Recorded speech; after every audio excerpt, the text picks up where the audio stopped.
Tree का घर। तुम्हें कितनी बार बताया है, मेरे तैयार होने से पहले मेरा नाश्ता तैयार हो जाना चाहिए। शादी के 25 सालों बाद भी मुझे क्यों बार बार एक ही बात बतानी पड़ती है लता? तुम्हें क्या है, तुम तो आराम से घर पर रहोगी, मुझे काम पर जाना पड़ता है। तुम हो कि हमेशा बेवकूफ़ों जैसी हरकत करती हो। अगर तुम यह जानबूझकर करती हो तो याद रखना, मुझसे बुरा कोई नहीं होगा। आज भी प्रशांत का पारा चढ़ा हुआ था। इन कठिन शब्दों में अपना गुस्सा उतारते हुए, गीला तौलिया कुर्सी पर फेंकते हुए प्रशांत गुस्से से लता की तरफ देखने लगा। लता के लिए प्रशांत का यह बेवजह का गुस्सा कोई नई बात नहीं थी। वह महीने में 3-4 बार ऐसे ही लता पर बरस पड़ता था। पहले लता उसका विरोध किया करती थी, लेकिन जब कई सालों तक प्रशांत में कोई बदलाव नहीं दिखा तो लता ने खुद को ही बदल लिया। अब प्रशांत के कुछ भी कहने से लता को कोई फर्क नहीं पड़ता था। प्रशांत की हर बात को वो चुपचाप सिर नीचे झुकाए सुन लेती थी।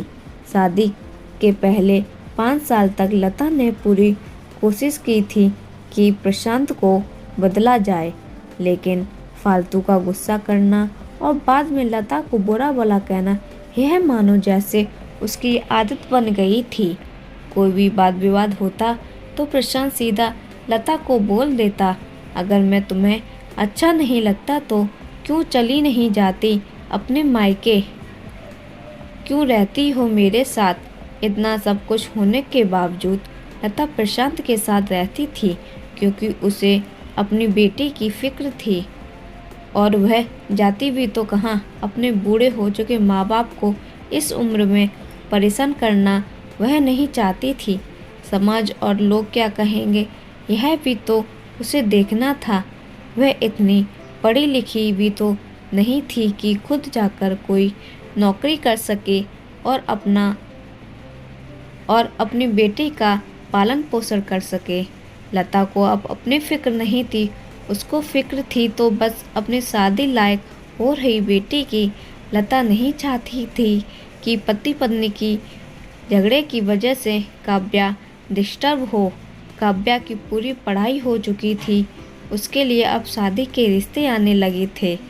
कई रिश्तों को काव्या ठुकरा चुकी थी। 2-3 महीने बाद एक अच्छा रिश्ता आया। रिश्तेदारों और पहचान के लोगों ने भी लड़के के बहुत गुणगान किए थे। प्रशांत एक शाम अपनी बेटी के पास बैठकर उसे बताने लगा, काव्या बहुत अच्छा लड़का है, पढ़ा लिखा है, बड़ा घर है, बहुत अच्छी नौकरी है। ऐसे रिश्ते बार बार नहीं आते बेटा, इस बार मना मत करना।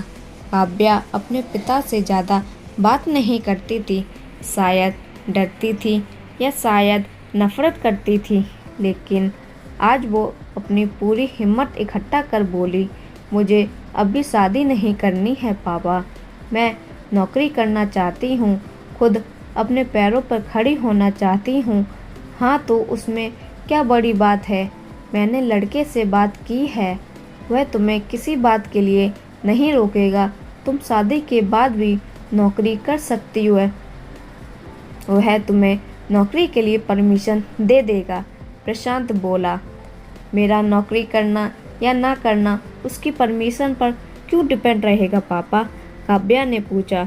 मैं कह रहा हूँ ना, तुम्हें किसी भी चीज़ की कोई कमी नहीं होगी वहाँ। ऐसे रिश्ते बार बार नहीं आते, इसे ठुकरा मत, बहुत खुश रहोगी तुम वहाँ। प्रशांत बोला, आज तुम्हारी जुबान कुछ ज़्यादा नहीं चल रही? प्रशांत गुस्से से आंखें बड़ी करते हुए बोला, पापा मुझे शादी ही नहीं करनी, क्योंकि शादी के बाद वह लड़का आपके जैसा निकला तो मैं क्या करूँगी? मुझे आपके जैसा जीवन साथी नहीं चाहिए जो बिना बात पर मुझ पर चिल्लाए। मुझे कुछ भी अपनी पसंद का लेना हो तो 10 बार सोचना पड़े, कहीं वो नाराज़ ना हो जाए। मेरी तबीयत कैसी भी हो उसे परवाह ना हो, रोटी थोड़ी सी मोटी बन जाए तो घर सर पर उठा ले, उसकी चेक बुक ना मिले तो भी मेरा ही दोस्त निकले और हर छोटी मोटी बात पर मुझे मायके जाने के लिए कहे। काव्या ने अपना दिल खाली करते हुए पापा से सब कह दिया। प्रशांत का गुस्सा सातवें आसमान पर था, लेकिन उसके मुंह से एक भी शब्द नहीं फूट रहा था। वो काव्या की बातें सुन रहा था। काव्या उतना ही बोलकर चुप नहीं हुई। आज पहली बार वह अपने पापा के सामने इतना कुछ बोल रही थी। पापा, आपने माँ के साथ हमेशा गलत व्यवहार किया है। आप अपने ऑफिस का गुस्सा बिना सोचे समझे माँ पर उतार देते हैं। कभी इस बात की परवाह भी नहीं करते उन्हें कैसा लगता होगा। आपकी बातें सुन सुन माँ ने अपना स्वाभिमान खो दिया। प्रशांत आज पहली बार अपने किए बर्तावों को महसूस कर पा रहा था। वो इतना ही बोल पाया, जो तुम्हारा मन है वो करो, मैं तो इतना बुरा हूँ ना। काव्या ने प्रशांत का हाथ पकड़ा और बोली, पापा, मुझे सिर्फ एक सवाल का जवाब दे दो। क्या आप चाहेंगे कि मेरा पति आपके जैसा हो? अगर आपका जवाब हाँ है तो कर दीजिए मेरा रिश्ता आज ही, और ना है तो मुझे आत्मनिर्भर बनने दीजिए। प्रशांत कुछ भी ना बोल पाया और वहाँ से चुपचाप बाहर चला गया। आज से उसे लता के सामने जाने में शर्म आ रही थी। चलते चलते उसकी आंखों से आंसू बह रहे थे। प्रशांत ने आज से अपने आप को बदलने का निश्चय किया। अगले दिन से लता ने अपने पति में काफ़ी बदलाव देखा। वह सोचने लगी कि जो हिम्मत काव्या ने दिखाई, वह हिम्मत अगर मैं पहले ही दिखा देती तो आज शायद परिस्थिति कुछ और होती।